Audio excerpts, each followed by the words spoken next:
अब सोमवार से ही स्टार्ट करेंगे मतलब हर चीज़ पर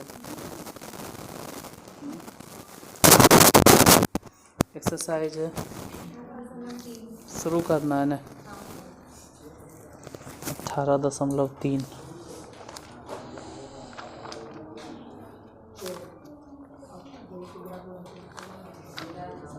18.3 एक्सरसाइज। अच्छा शुरू करना है फिर कुछ बतावल नहीं है। जैसे ही पहला क्वेश्चन खोलते हैं उसमें दिले उस रेखा का समीकरण निकालें जिसका ढाल 3 है और y अंतःखंड -2 है। चलो पहले एक दो को थ्योरम बता दें। लिखिए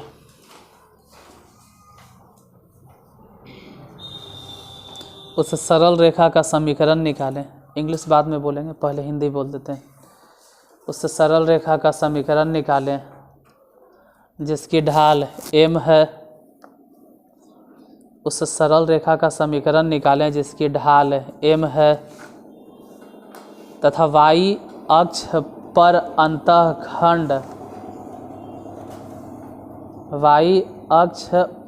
अंतःखंड C काटती है। C small C capital C जो भी देना उससे हमको कोई फ़र्क नहीं पड़ता। स्मॉल सी ही दीजिए, स्मॉल सी इंग्लिश में।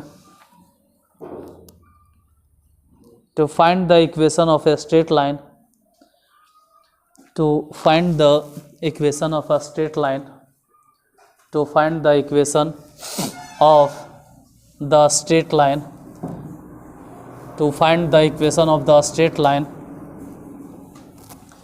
to find the equation of the straight line whose slope is m, whose slope is m and which cuts CUTS cuts. Theorem लिख लो, इसको लिखे बना नहीं करेंगे, जब प्रूफ करते हैं उसको लिख लीजिए। Cuts an intercept C on y axis,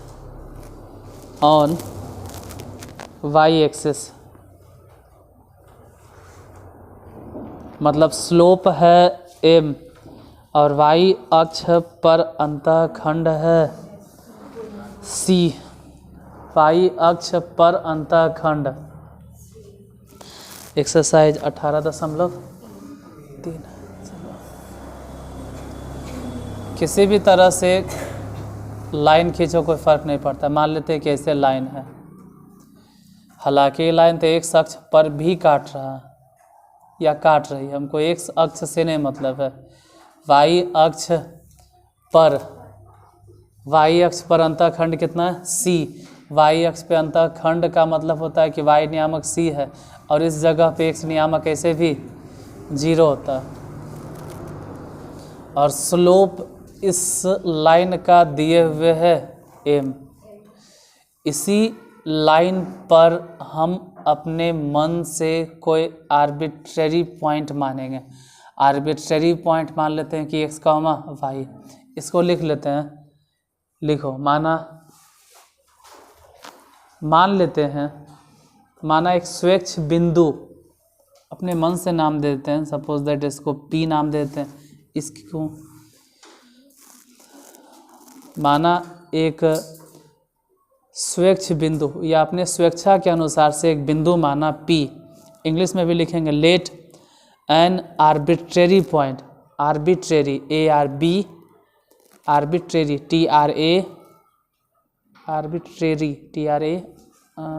ट्रेरी arbitrary point P lies on the straight line. P उतना लिखना है x, y lies on the straight line. Hindi में फिर से बोलते हैं, अपने स्वेच्छा के अनुसार से मान लेते हैं कि एक बिंदु P x, y उस सरल रेखा पर है जिसकी ढाल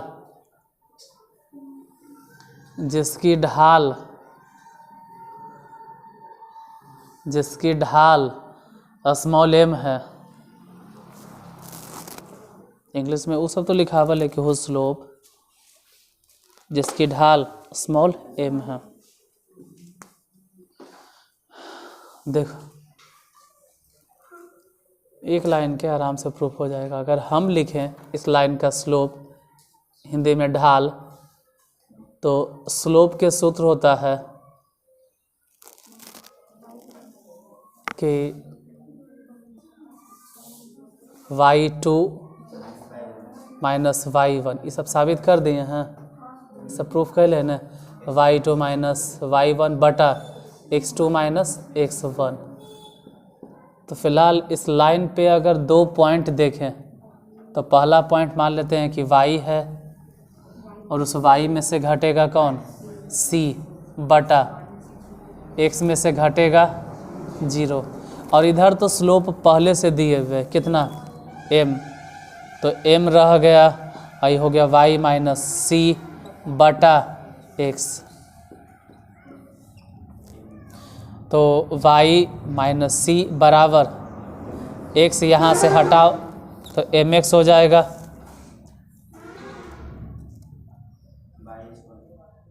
तो इसको ऐसे भी लिख सकते हैं कि y बराबर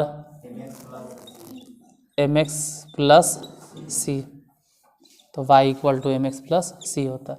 हालांकि हम तो हर बार यही वाला सूत्र लेके बना देंगे। स्लोप के सूत्र होता है y2 माइनस y1 बटा x2 माइनस x1। मतलब हम तो ये सब इस्तेमाल नहीं करते हैं, ये तो तुम्हारे लिए सहूलियत के लिए बता दिए।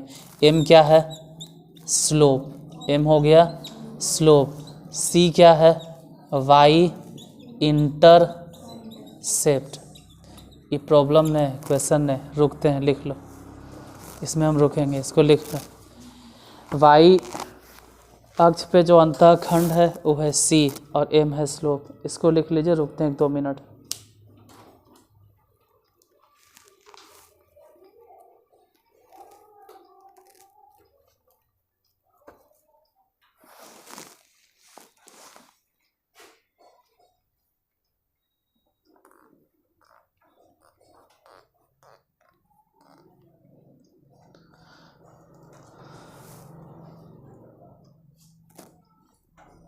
से आगे बढ़े से पहले हम बता दें कि हम हर जगह यही इस्तेमाल करेंगे, हर जगह। साबित भले ही कर दिए वो अलग बात है, लेकिन हम इस्तेमाल हर जगह वही करेंगे, y2 माइनस y1 बटा x2 माइनस x1।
हो गया। जैसे कोई क्वेश्चन है,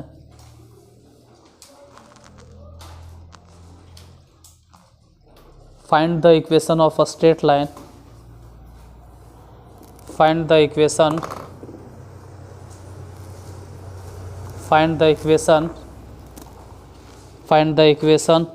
of the straight line which cuts an intercept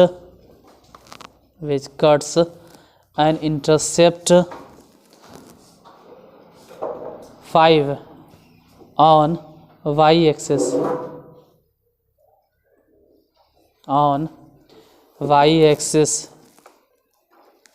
and whose slope is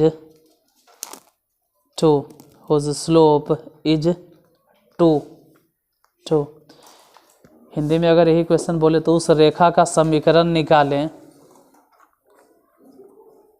उस रेखा का समीकरण निकालें, उस रेखा का समीकरण निकालें जिसका y अक्ष पर अंतःखंड 5 है और जिसकी ढाल 2 है। y अक्ष पर अंतःखंड 5 है और जिसकी ढाल 2 है। ढाल है 2 और y अक्ष पर अंतःखंड है 5, तो उसका समीकरण क्या होगा? देखो, या तो डायरेक्ट अगर सूत्र अप्लाई करते हैं तो यहीं से एक लाइन में बन जाएगा। y बराबर सीधे सीधे ढाल कितना बोले हैं तो 2x और अंतःखंड कितना बोले हैं 5, तो एक लाइन में बन गया y बराबर 2x प्लस 5। आगे बढ़ने की ज़रूरत नहीं। और ऐसे अगर लिख के बनाइएगा तो फिर ऐसे बैठाएंगे, स्लोप कितना है, मान लो यहीं पे बनाते हैं, इतना जगह काफ़ी होता है।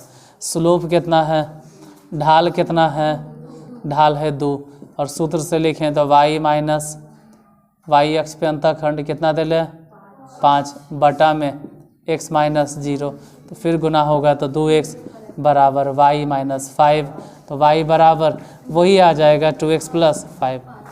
ऐसे याद रहता है तो y बराबर 2x प्लस 5। अगला नंबर क्वेश्चन, सॉरी क्वेश्चन ने एक और फिर ये तो y अक्ष पे अंतःखंड है, कभी कभी x अक्ष पे भी अंतःखंड रहता है। इसे लिखा देते हैं कि उस सरल रेखा का समीकरण ज्ञात करें जिसका स्लोप m है, मतलब ढाल m है, जिसका ढाल m है तथा x अक्ष पर अंतःखंड, x अक्ष पर अंतःखंड d है, स्मॉल d, x अक्ष पर अंतःखंड d है, x अक्ष पर अंतःखंड d है। मतलब वही सा चीज़ कि find the equation of the straight line, find the equation of the straight line whose, या find the equation of the straight line whose slope is a small m and cuts on the x axis at, उसमें क्या बोले थे, इसमें d कर दो,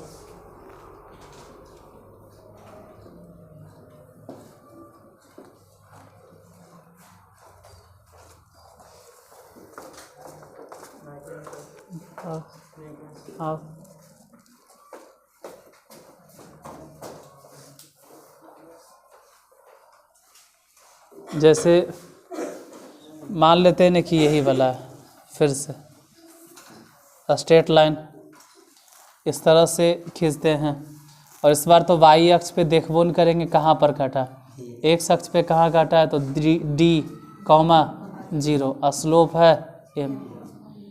इसी straight line पर कहीं मान लो एगो आर्बिट्ररी पॉइंट इस बार x, y, फिर से वही सब कहानी जैसे कि हम जानते हैं कि स्लोप m बराबर क्या लिखेंगे y माइनस, बोलो y माइनस इस बार 0 और x बटा, मतलब x माइनस बटा में x माइनस d, इस बार गुना करो तो हो जाएगा mx माइनस md बराबर y।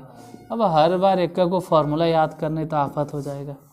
इससे अच्छा है कि हर बार यही वाला चिपका दो, स्लोप के सूत्र y2 माइनस y1 बटा x2 माइनस x1। कुछ याद रखे के झंझटे ने, फिर भी इतना चाहो तो आप नोट कर लीजिए। है भाई थ्योरम है तो चलो लिख दिए, फार्मूला आप इस्तेमाल कर सकते हैं। ऐसे हम हर बार डायरेक्ट बोल रहे हैं कि यही इस्तेमाल करते हैं, स्लोप के सूत्र y2 माइनस y1 बटा x2 माइनस x1। पूरा स्ट्रेट लाइन में यथासंभव यही इस्तेमाल करेंगे हर जगह हम।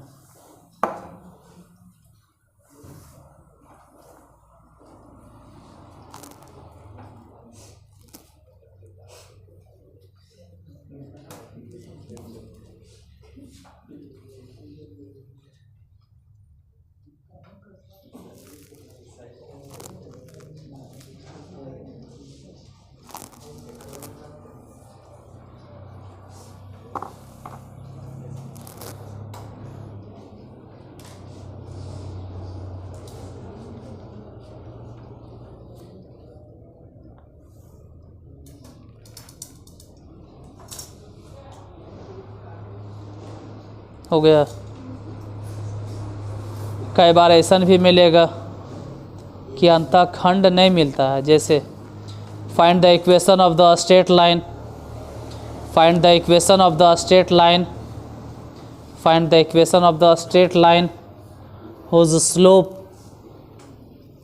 find the equation of the straight line whose slope is m, find the equation of the straight line whose slope is m and passes through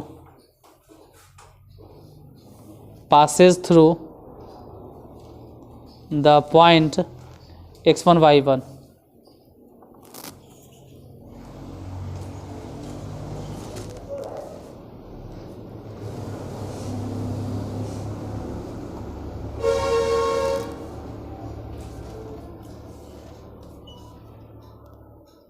मतलब इस बार साफ साफ ना तो एक अक्ष पे अंतःखंड दिले है और ना वाई अक्ष पे कटता होगा। एक अक्ष पे कहाँ कटता होगा मालूम नहीं, वाई अक्ष पे कहाँ कटता होगा मालूम नहीं, लेकिन डायरेक्ट तो लिख लेने हैं। इस बार कह रहा है कि कोई स्ट्रेट लाइन है जो गुजरता ही है x1 y1 से, गुजरता है x1 y1 से, और उसका स्लोप दिए हुए है m, स्मॉल m। तो उस सरल रेखा का समीकरण ज्ञात करें। कोई सरल रेखा है जिसकी ढाल इस बार दिए हुए कितना m, हाँ स्मॉल m, और उसका इंटरसेप्ट है ये नहीं इस बार, हाँ ये भले ही है कि किस बिंदु से होकर, इतना जगह काफ़ी है। इधर कोई स्ट्रेट लाइन है, एक्स अक्ष को वाई अक्ष को किस बिंदु पर काटा मालूम नहीं, सिर्फ ही दिले कि यह जो बिंदु है वो कौन से पॉइंट से थे, x1 और y1 यहाँ से गुजर रहा है। इसी पे कोई और पॉइंट मान लेते हैं अपने मन से, आर्बिट्रेरी पॉइंट x, ये p है, ये q है, जो भी मानो। हालांकि अगर हम लिखें कि स्लोप के सूत्र क्या होता है, फॉर्मूला, तो y2 माइनस y1 बटा x2 माइनस x1। यहाँ अगर देखें तो स्लोप इसमें दिए हुए y, वहाँ से बैठा है तो y माइनस y1 और x माइनस x1। तो या तो ऐसे ही लिख दो, या तो फिर इसी को कुछ लोग लिखते हैं कि x into m into x minus x1 बराबर y माइनस, अरे जितना खींचो। हम तो बोल रहे हैं कि हर बार यही फार्मूला इस्तेमाल करेंगे स्लोप के, क्या y माइनस मतलब y2 माइनस y1 बटा x2 माइनस, हम हर जगह यही इस्तेमाल करेंगे। लिख लीजिए, इतना बार जानबूझ के लिखने जब मैं आपको भी पता चले कि हर बार यही इस्तेमाल करो, काफ़ी है, इतने से काम चल जाएगा।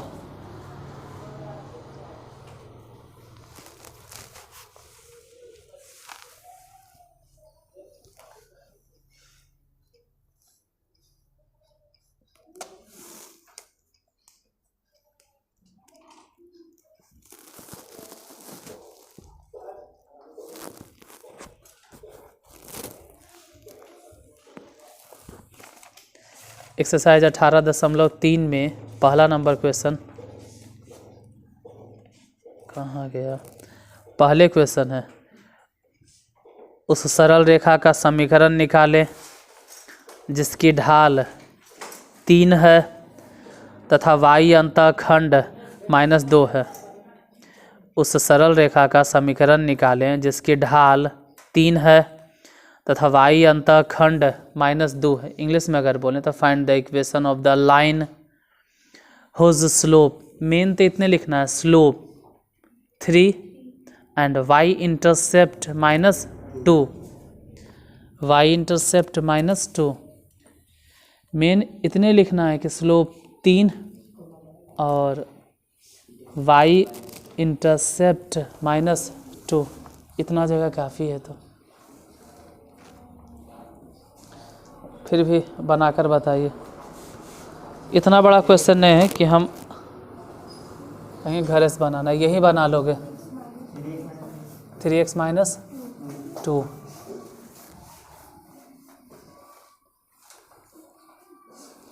थ्री एक्स माइनस, ये क्या है, ये कौन सा इक्वेशन है?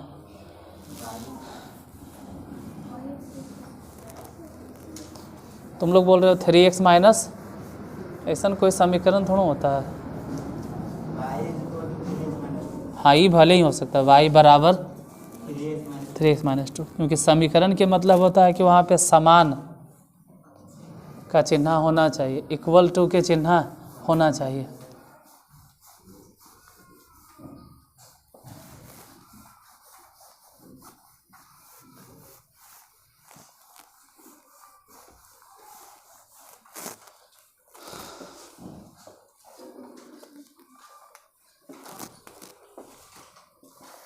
एक्सरसाइज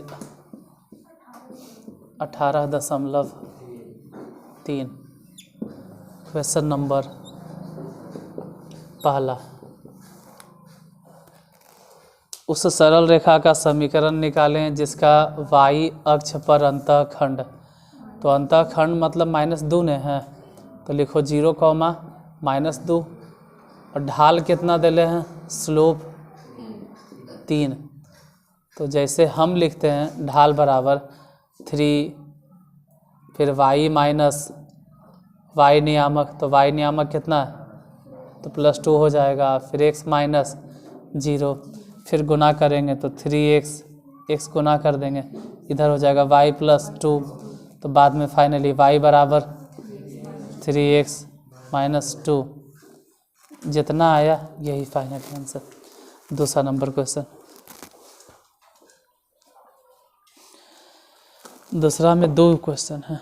पहला है उस रेखा का समीकरण निकालें जिसका y अक्ष पर अंतःखंड, मेन यही ध्यान देना है कि y अक्ष पर अंतःखंड, intercept 7 on y axis, y अक्ष पे अंतःखंड 7 काटता है तथा जिसकी ढाल 3 है, जिसकी ढाल 3 है। Find the equation of the line whose cuts off an intercept 7 on y-axis and has slope 3। Slope 3, ढाल 3 बोले हैं और y अक्ष पे अंतःखंड 7 बोले हैं, तो समीकरण बताइए कितना हो जाएगा। तो वैसे तो इतना भी लिखे की ज़रूरत नहीं, समझ में तो आगे भी किया। तो दूसरा के पहला इतने जगह काफ़ी होता है, y बराबर mx, m कितना है 3x, और ढाल कितना, अंतःखंड कितना 7, तो 3x + 7, इतना काफ़ी है। जैसे यही वाला देखो न, तो क्या लिखे थे, y बराबर स्लोप कितना था 3x, अब अंतःखंड कितना था -2, डायरेक्ट बैठा दिए थे। दूसरा नंबर क्वेश्चन। उस रेखा का समीकरण निकालें जो x अक्ष से 75 डिग्री का कोण बनाती है। उस रेखा का समीकरण निकालें जो x अक्ष से 75 डिग्री का कोण बनाती है। उस रेखा का समीकरण निकालें जो x अक्ष से 75 डिग्री का कोण बनाती है तथा y अक्ष के धनात्मक दिशा से। उस सरल रेखा का समीकरण निकालें जो x अक्ष से 75 डिग्री का कोण बनाती है तथा y अक्ष के धनात्मक दिशा से 3 इकाई लंबाई का अंतःखंड काटती है। 3 इकाई लंबाई का अंतःखंड काटती है। 3 इकाई लंबाई का अंतःखंड काटती है। मतलब इस बार लंबाई दिए हुए है 3 इकाई लंबाई का अंतःखंड काटती है। अंतःखंड है 3, अंतःखंड है, लेकिन कहाँ पर है 3, x अक्ष पे या y अक्ष पर? 3 अंतःखंड y अक्ष पर है। दूसरा के दूसरा नंबर। लेकिन इस बार तो स्लोप ही नहीं पता है। मान लो कि अगर डायरेक्ट सूत्र लिख भी देते हैं तो पहले स्लोप तो पता हो। एंगल भले ही है, एंगल भले ही है कि एक्स अक्ष के साथ कितना डिग्री, 75 डिग्री है, तो स्लोप तो निकाले पड़ेगा। स्लोप के सूत्र होता है tan थीटा। अब tan और थीटा मतलब कितना, 75 डिग्री, tan 75 हो गया। tan 75 के मान कितना होता है, tan 75 त्रिकोणमिति सिखाता है ना, जिसको नहीं आता उसके लिए क्या करें आप, उसके लिए इधर बता देंगे। ऐसा तो है नहीं कि नहीं बताएंगे, अब नहीं आता है फिर भी हम बताएंगे। यहाँ पे tan 75 निकाल देते हैं आपके सामने, नहीं आता है तब भी कोई बात नहीं। यहाँ देख लो tan 75 निकाल देते हैं, लेकिन आज के बाद नहीं निकालेंगे, वो याद रखना। अभी निकाल देते हैं tan 75 डिग्री को लिखो tan 30 प्लस 45 डिग्री या 45 प्लस 30 डिग्री। और फिर एक का सूत्र होता है tan a प्लस बी। अब tan a प्लस बी के सूत्र नहीं आता है तो तब भी हम बता देते हैं। tan प्लस बी के सूत्र होता है tan a plus tan b बटा 1 माइनस tan a इंटू। अब बाद में कोई यूट्यूब वाला जाके कहे कि बोला साबित करके दिखाए, तो 100 से ज़्यादा लेक्चर पढ़ल जाके देख लो, कहीं प्रूफ किए हैं हम। tan a प्लस बी के फॉर्मूला साबित कर दिए। अभी हम एजा साबित नहीं करेंगे, ये हम उसी के ब्रांच में प्रूफ किए हैं। बोलो tan a माने कितना, tan 30 डिग्री, और tan b माने, जैसे कभी कभी घर में रिकॉर्डिंग करते हैं तो नियामक ज्यामिति में वो हिसाब था 3, अवंशा शायद लिख दिए 4, पता नहीं कुछ लिख दिए थे। तो एक दो स्टूडेंट कमेंट कर ले रहा है कि वाह सर क्या बात है, आप बता रहे हैं क्वेश्चन नंबर 3 अवंशा लिख रहे हैं 4 के, तो ढक्कन बिना डिब्बा के हम तुमको ही बोल दें। हम सामने भी नहीं डरते, यूट्यूब पे भी नहीं डरते हैं। वहाँ पे हम खुद बताते हैं, खुद क्वेश्चन लिखते हैं, खुद आंसर बताते हैं। वहाँ लाइव भी हम नहीं रहते हैं। अगर गलती हो गया तो कोई पीछे रोके वाला टोके वाला भी नहीं होता है। गलती हो जाता है तो हो जाता है हमसे, ठीक है। अजीब है, जैसे क्वेश्चन नंबर कई बार ऐसा होता है कि बोलते हैं 200, लिखा जाता है हमसे, कई बार ऐसा हमसे होता है। कई बार बोलते कुछ है लिख देते कुछ, तो इसके लिए क्या है कि मतलब हमको पढ़ाने नहीं आता है, तू हमरा सिखाएगा। जे मन में आता है बैठ बैठ के कमेंट करते रहते हो तुम लोग, बुरा लगे तो आई एम सो सॉरी। सामने आओ तो समझा देंगे। tan 30 प्लस tan 45 बटा 1 माइनस tan a मैंने कितना, इसलिए अब घर में वीडियो हम रिकॉर्ड नहीं करता था। छोट मोट के मेहनत तो करो, थोड़ा सा गड़बड़ी हो गया तो बहुत दिक्कत। tan 30 के वैल्यू बोलो 1/√3 और प्लस 1 बटा 1 माइनस 1/√3 और ये बोलो 1। ऐसे भी देखो बिन के जोड़ घटाव आता है तो समझ लेना सीधे सीधी 1 प्लस √3। फिर थोड़ा लग रहा होगा कि √3 एलसीएम लेंगे और लिखेंगे, वो कहे ना ये घर ने यहाँ पे समझ लो ख़त्म √3 माइनस 1। फिर ऐसा लग रहा है कि √3 माइनस 1 है और ऊपर जो है वो √3 प्लस, तो अब कंजुगेट मल्टीपल करते हैं। √3 प्लस 1 से ऊपर भी गुना, √3 प्लस 1 से ऊपर अगर देखें तो √3 प्लस 1, √3 प्लस 1। अच्छा कोई इसको ऐसे नहीं सोचे कि √3 प्लस 1 नहीं है, ये भी √3 प्लस 1 है, भले उधर से है। तो हम बोलेंगे √3 प्लस 1 के होल स्क्वायर, तो पहले a स्क्वायर मतलब 3, फिर b स्क्वायर मतलब 1, फिर 2ab यानी कि 2√3। अब बटा में समझ में तो आना चाहिए कि डायरेक्ट 2, ये भी समझ लीजिए 3 1 4 आई 2, समझ लो ना कि 2 कॉमन लेके कट गया तो बचा कौची 2 प्लस, यानी जहाँ हम tan 75 बोल रहे थे वहाँ इतना पहले से पढ़ ले हैं तो ठीक है, नहीं है तो हम निकाल के रख दिए। tan 75 के मान बोलो 2 प्लस √3। अब जो आंसर लाना है वो क्या होगा, तो सूत्र क्या होता है y बराबर mx प्लस c। बोलो y अक्ष पे अंतःखंड कितना है, 3 है। y अक्ष पे अंतःखंड तो y बराबर y अक्ष पे अंतःखंड कितना था 3, और स्लोप कितना आ गया 2 plus √3 into x plus, sorry plus बोल रहे हैं, इतना आंसर होगा। y बराबर 2 + √3 इंटू एक्स प्लस 3, बाकी कल आगे कल ये आपको मिलते रहेगा ये वाला।